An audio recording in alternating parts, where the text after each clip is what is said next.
Chain stitches feature in lots of different patterns, and often your work will begin with a row or a ring of chains, and they're sometimes referred to as the foundation chains. We need to start by attaching our yarn to our hook, and we'll do that with the slip knot. You may already have your own preferred way of doing this, but this is how I begin. Holding the end of my yarn, I make a loop around 2 fingers. I take the short end to the back of the ring and hold it as if I'm drawing a line across the middle of the ring. Then I dive into the ring with my hook, pulling the line of thread through the ring towards me. At the same time, I'm pulling down on both ends of yarn. This creates the slip knot. Then I'll tighten the knot so it sits at the base of the hook. Let's practice that.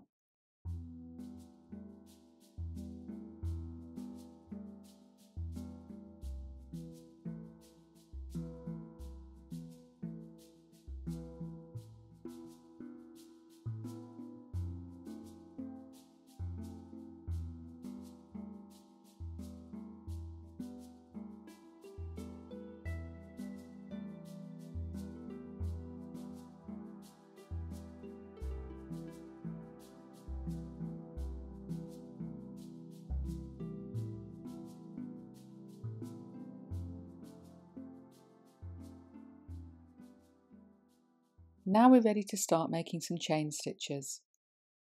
So thread up your hand just like before, and this time we'll be using our middle finger and thumb to pinch the knot at the base of the hook. You should be able to support the hook now with your yarn hand, so try letting go of the hook with your hook hand. Now get the tension just right by giving the long end a tug and make sure that the yarn is sitting correctly on your yarn hand. With the hook pointing up, hold it in front of your yarn and allow the yarn to just sit inside the hook. It should do this easily without any twisting of your hook. Now rotate the hook 180 degrees so it's pointing down. Feel the knot in your yarn hand, and if you can gently pull on this, you'll open up the loop on the hook slightly, so you should be able to tuck the hook inside this loop. Now draw the thread through the loop on your hook. Make sure the hook is tucked right into this loop or it will get stuck on the way through. As you pull the thread through, rotate your hook so it's pointing up again and slide the new stitch down the neck of the hook. Before you make the next stitch, secure the one that you've just made. I put my forefinger on the top of the new stitch and use my thumb and middle finger to pinch the stitch below. This locks everything in place and helps to keep a good tension. Aim to do this after every stitch. Now let's do it again. The hook's pointing up. Let the yarn sit inside the hook. Rotate the hook 180 degrees. Use your thumb and middle finger to gently tug down on your work to open up the loop on the hook. Draw the thread through the loop on your hook, and as you pull the thread through, rotate your hook so it's pointing up again, and slide the new stitch down the neck of the hook.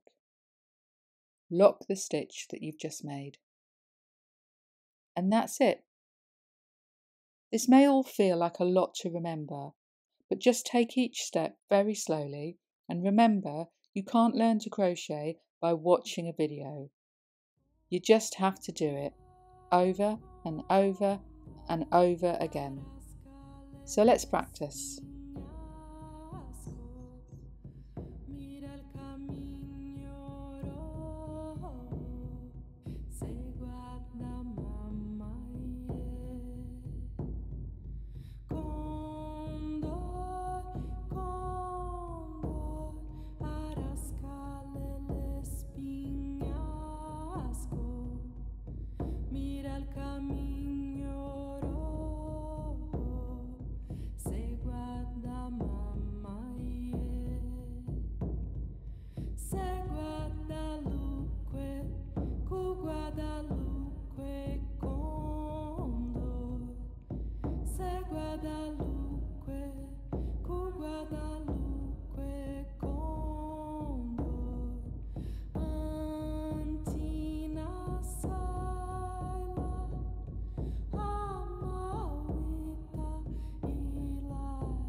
Crochet.